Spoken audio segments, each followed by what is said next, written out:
I see demons everywhere. Demons from the pain. Demons in my cup. Demons in my brain. Demons in the food. Demons with the fame. Demons in the sun. Demons in the rain. She on demon time. She don't need the vibe. No, I got a girl. She don't even mind. I don't got a condom. I don't need to find demon in my mind telling me it's fine. And we drinking Harlem champagne. Come on, you don't get no more Harlem than that.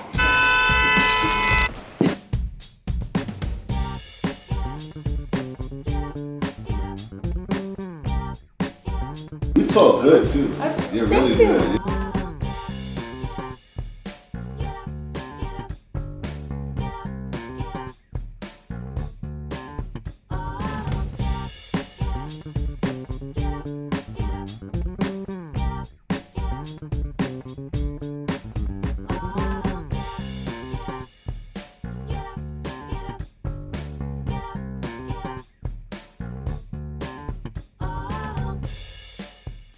What's up, world? It's your girl, Christina Lane, and you are now officially tuned into the first episode of Conversations with Christina Lane.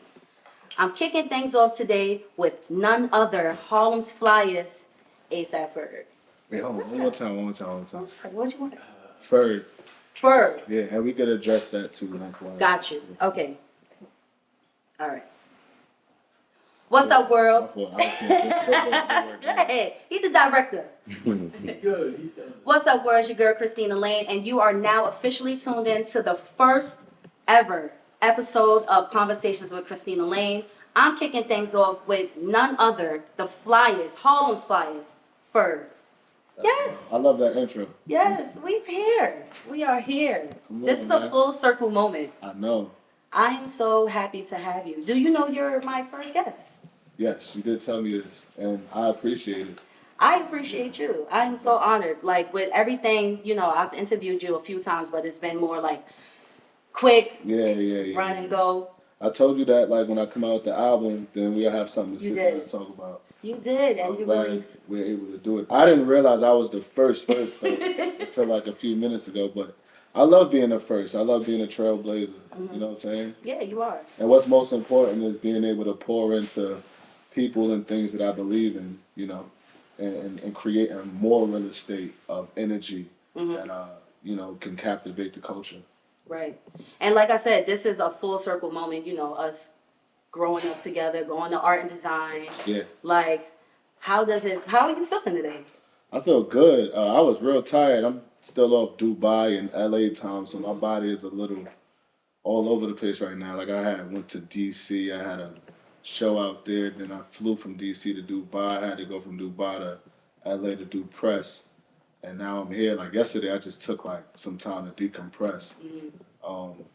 And it was, like, a little tough, like, getting up today because it's raining outside. But I knew I was coming to see you, so I was excited. Wow. Yeah. I appreciate that. No diggity. You're amazing. So let's get right into it. I definitely want to talk about your new project out, Daryl. Mm-hmm. Why the name Daryl? I know that's your name, but why did you go with that title, Daryl? And tell me the process of putting that whole project together. The reason why I named it Daryl is because I thought it was time. Like, I'm 36 years old. Mm-hmm. Like, I've been in the game for 11, 12 years. Wow. I had plenty of projects. People know ASAP Ferg, they know Hood Pope, they know Trap Lord, they know Fergie Vicious, they know all the aliases. Mm-hmm. But I just wanted to show them the man behind the man.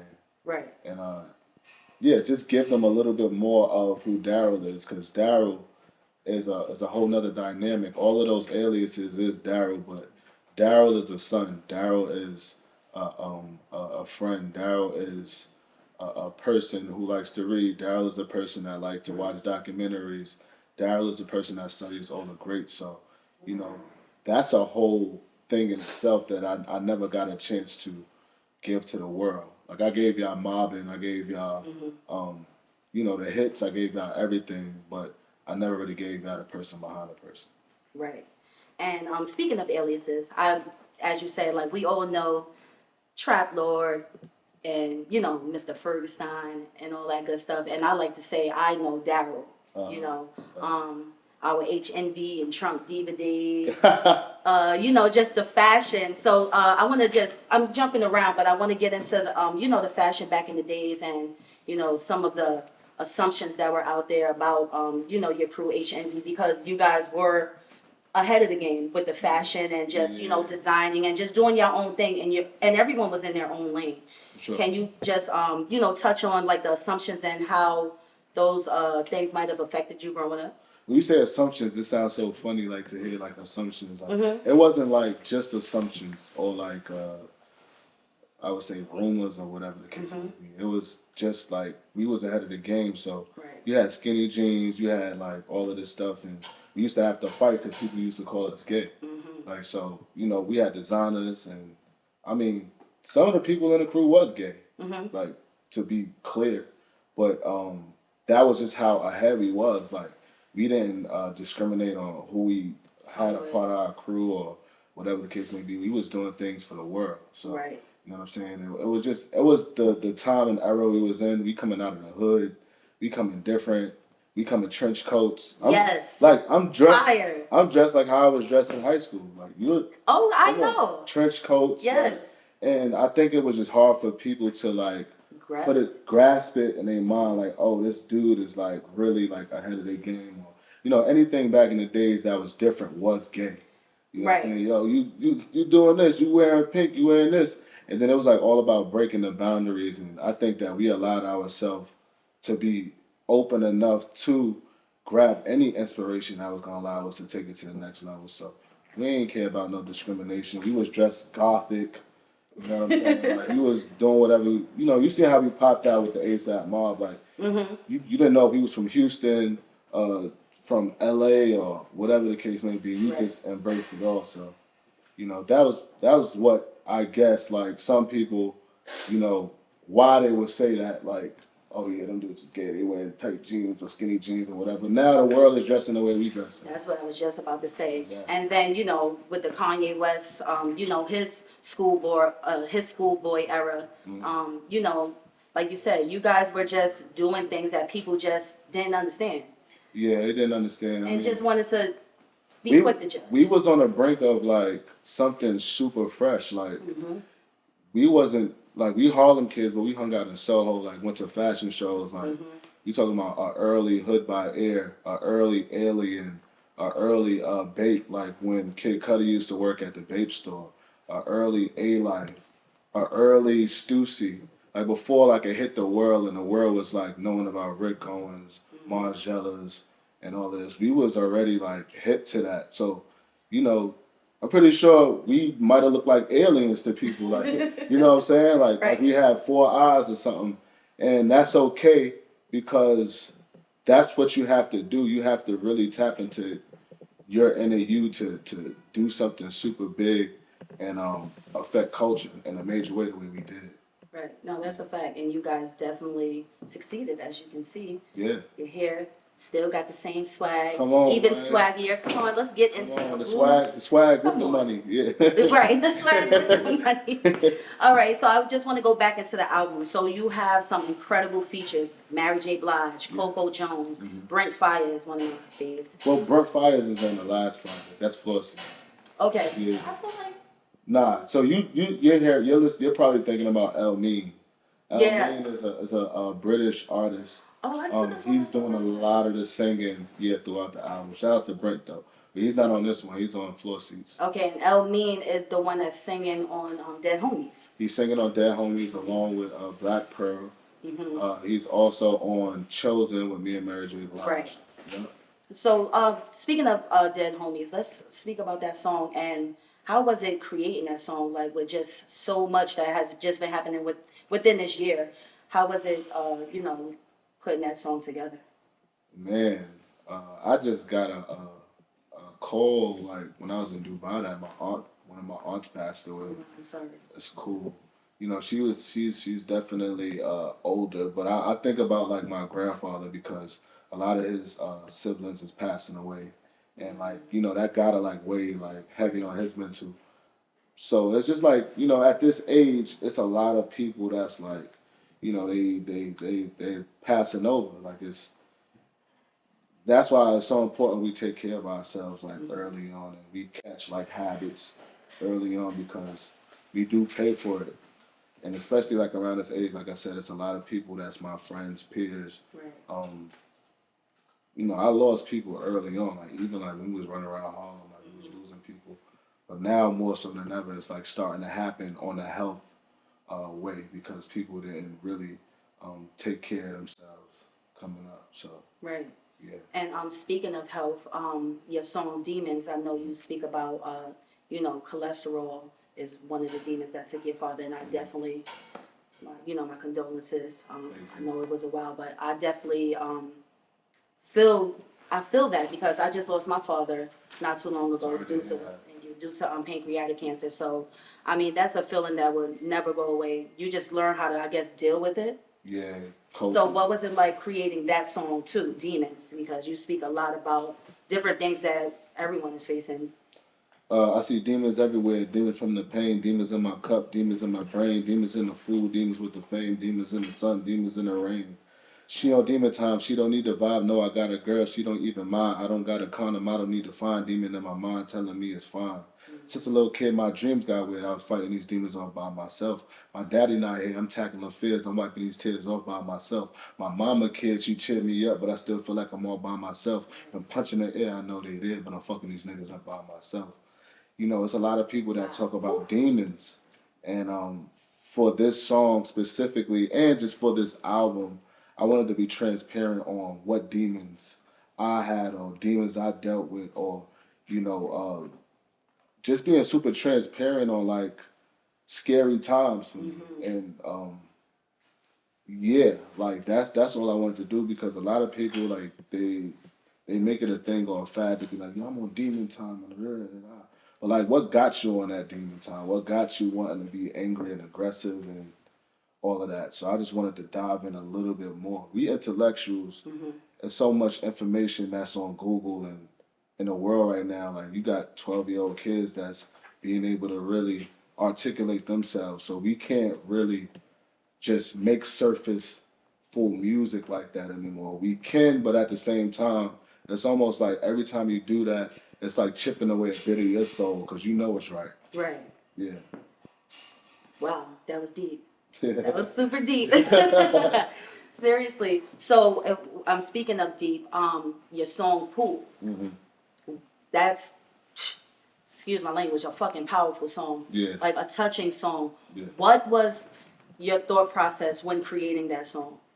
I just wanted to create music that will be effective throughout the times. Like, you know, what Jay-Z was for me, or like Biggie's Suicidal Thoughts on Ready to Die.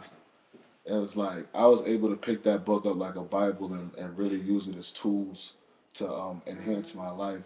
And that's what I continually wanted to do with like Pool, showing my trials and tribulations, you know, my hiatus, what I've been going through, like how fame can really like, you know, wear you down, just traumas that go on in the hood or as you get older, how it affects you as an adult.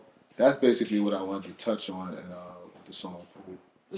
And speaking of fame, you said you used the fame to, I guess, like outweigh the guilt that you had. Yeah. So fame is it's like working. It's like you know, like when you witness a death or some type of trauma that's like locked in your mind, you kind of like put yourself in like a super like work mode to like work yourself out of you know whatever it is. So it's like you think like the more popping I get, like the more like you know you kind of bury those other things, but it always finds its way back to you because it's like you know, you find yourself not wanting to go certain places or do certain things because it will bring up like old things. But I think that's a part of the work as well, is like uncovering these old things, revisiting places or people that really bring up these emotions and really just tackling it. Like as a grown person, as a person to completely heal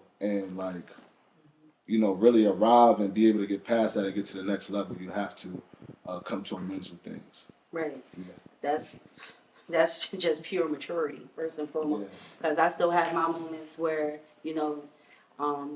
just thinking back to what this person might have done, you want to come and just black on that person. But it's just, you want to get to a place where that doesn't even matter. You know what? I love you, and just love me from a distance. Yeah, and it matters, but it's like how the way it matters. It's like you want to have a understanding, not even an understanding, an understanding of the whole situation. As you grow, you know, we evolve and we could kind of look at, you know, a situation from a bird's eye point of view. Like I always think about like people that's able to uh, forgive the murderer of their mother or their father or something Right. like that's super huge. Like I just watched this Muslim take a shahada and like the the priest who was giving him his shahada was the guy that murdered his family. Whoa. So it was like that was super powerful and a powerful dynamic to see, and they had to have a conversation of forgiveness before even like going through with the whole celebration.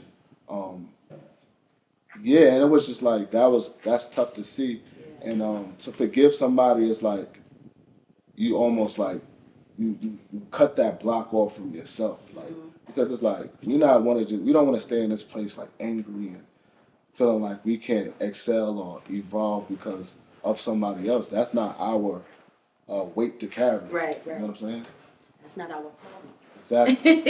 Yeah, and our problem. Love the fact that you incorporated a lot of your art into this project. Can you tell me a little bit more about that? Yeah, so part of like becoming Daryl again is like going back to myself and what Daryl do. Like remembering like how I felt like creating paintings and stuff. Like when my father died in '03, I went to painting and I was painting like just to like it was therapeutic for me. So like, you know, during the pandemic I went back to painting and drawing and sketching things and I was like, you know what the ultimate flex can be is like me to do my own art cover for my album, and I got infatuated with it, so I just started painting like all of my single art, and all of the art pieces inspired by the lyrics. They come from the lyrics, so like instead of just doing videos where you see scenes, because I feel like videos is kind of changing nowadays. People watch it a little bit less. I wanted to do something fresh and new and something that I knew that a lot of rappers can't do. Right. So, you know, I'm flexing my nuance. So I just painted like the scenes and the lyrics. And yeah, like, so hopefully you guys will be able to own one of my pieces once I do the art show. I was just about to say that. You should do an art show. Yeah. I need an invite. Yeah, Okay. of course. You got to come. And what's going on with you with the art? I know. Because you get busy too. That's another thing. I'm really striving to find my lane when it comes to art. No pun intended. Yeah, I like that. I like that shameless plug right there. I'm really just striving to figure out how to do things differently, because I mean, I don't know if you've seen, but like, you know, I was doing a lot of like the custom Tims, like Kev, the custom Tims, like, you know, the custom uptowns and stuff. But I'm really striving to like get more into canvas art. But it's just like I don't really know, like, how would you know that's Christina Lane art? You know, I'm just really striving to figure that out. But well, the thing is, right, you have your own thumbprint for whatever you do. Like, you know, this show is different because the way you style yourself is different. The way you talk is different. Where you come from is different. So I wouldn't even focus on like what you're gonna do different. I would just do. And also, I want to say like traveling changed my life. Traveling, like, you know, being able to go around the world and like be me around the world, like that's just information and data. Like I watch like a lot of like interviews and documentaries, and I was watching like how Walt Disney like traveled around the world and brought different elements into Disney World to create Disney World. So we was seeing like Disney World like a stuff we never seen before, and he did innovate a lot of stuff, but it was just all his artist mind. He's like, all right, I want to see cartoons, but I want to see them in color. I want to have like a live band like do the music and create surround sound, like you know, he created surround sound, created color TV, like, and brought like different elements from like London or Europe to like America that we never seen before. So, you know, it's really nothing is new under the sun. It's just really about curating it the way you want to see it. And that's what I'm saying. Like, hence, nobody is gonna curate this fit and talk the way you're gonna talk, being where you from, because you're the only thing that does this like that. So yeah, you don't have nothing to worry about. I appreciate that. I'm gonna take that into consideration. Come on now. Next thing, listen, art show together. Exactly. Let's do it. That out there. Right, and so we spoke about fashion. So I see that you relaunched FERG Apparel. Tell me a little bit about. Okay, all right. Tell us about FERG Apparel, and do you plan on opening a store similar to your dad? Ferg Apparel is great. It's amazing. 1994, my dad opened the store Ferg Apparel.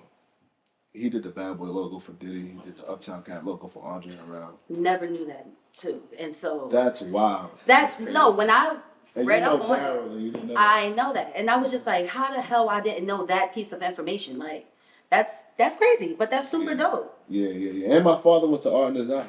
I did not know that either. Wait, first of all, one of his teachers was Miss Delbridge. No way. Are you serious? Yeah. But do you see what they did to art and design now? Nah, what's going on? It's not there. It's a whole apartment building. I swear to God, they took it down as an apartment building. McDonald's is not even on the side of the street no more, I don't think. So art and design don't exist no more? No. I don't know if it exists still in the city, but it's not on 57th and 2nd no more. Okay. That's crazy.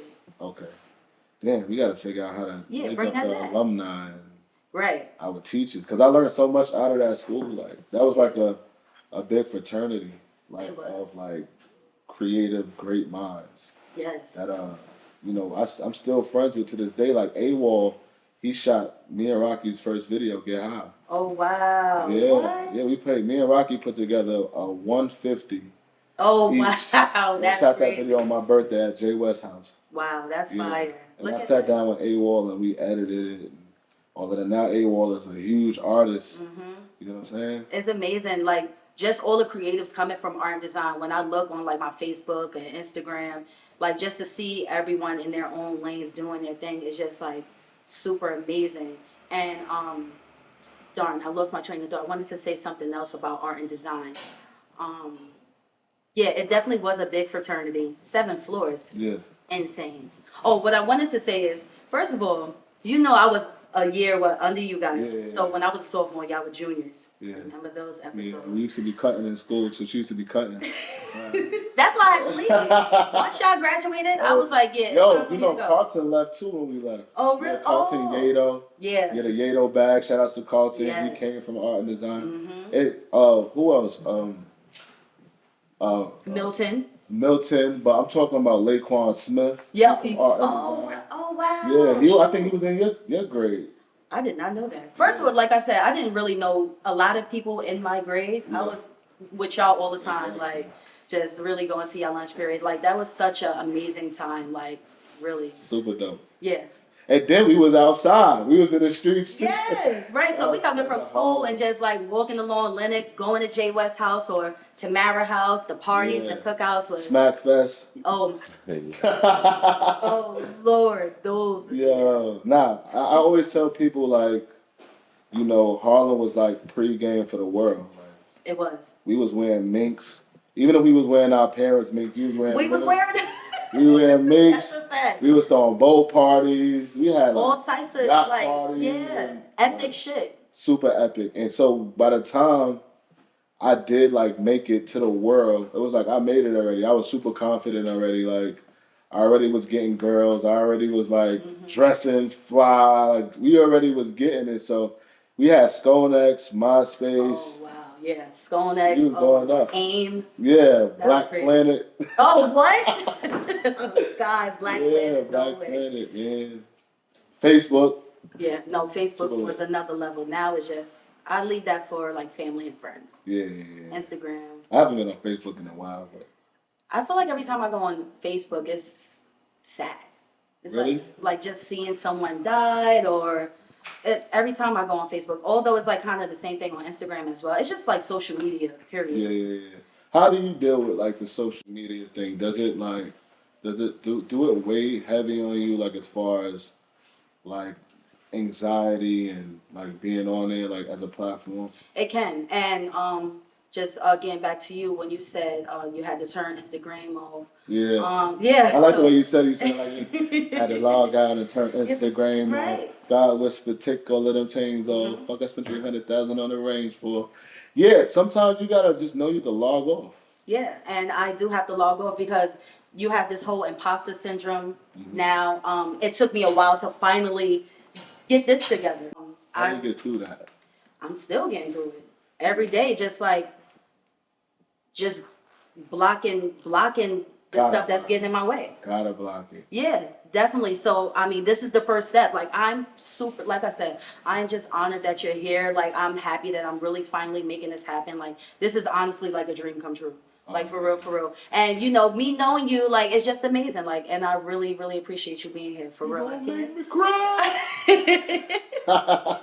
So, I want to get into rapid fire really quick. Let's do it. Because I know you got a lot to do. So, favorite spot to eat in Harlem?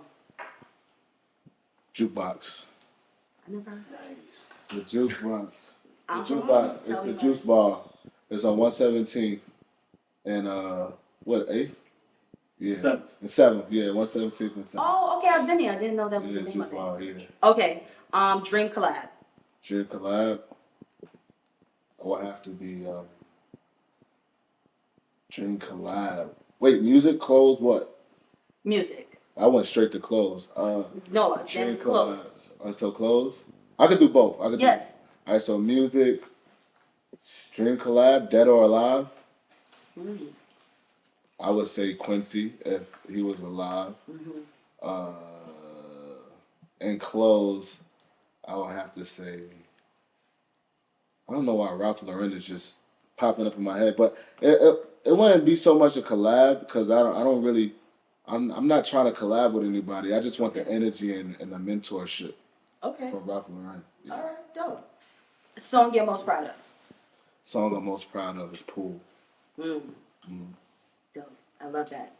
All right, so we getting there.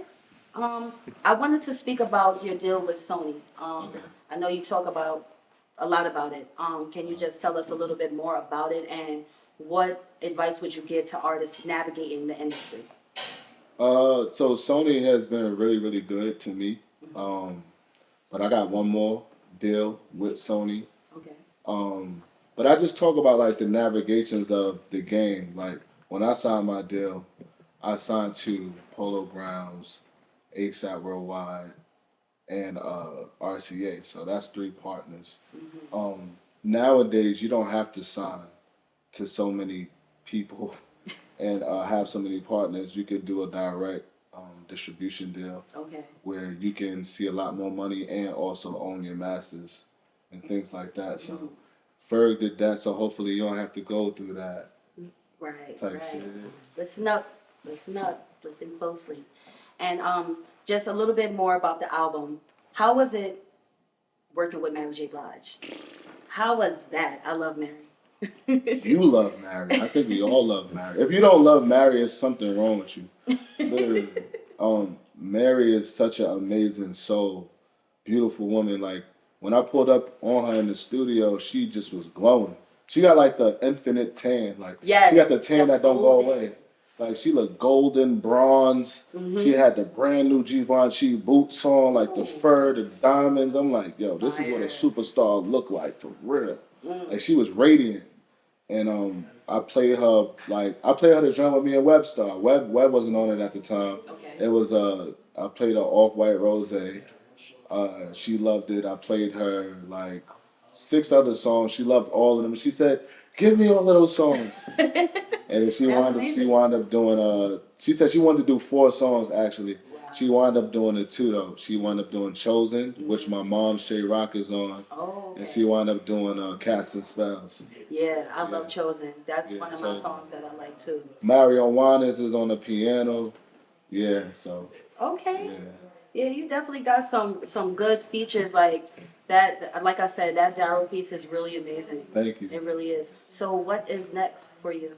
More music, more endeavors, clothes, working with this Ferg apparel line and just, getting more of the vision out there. I think getting more of the things that I do outside of music, shed more light on that.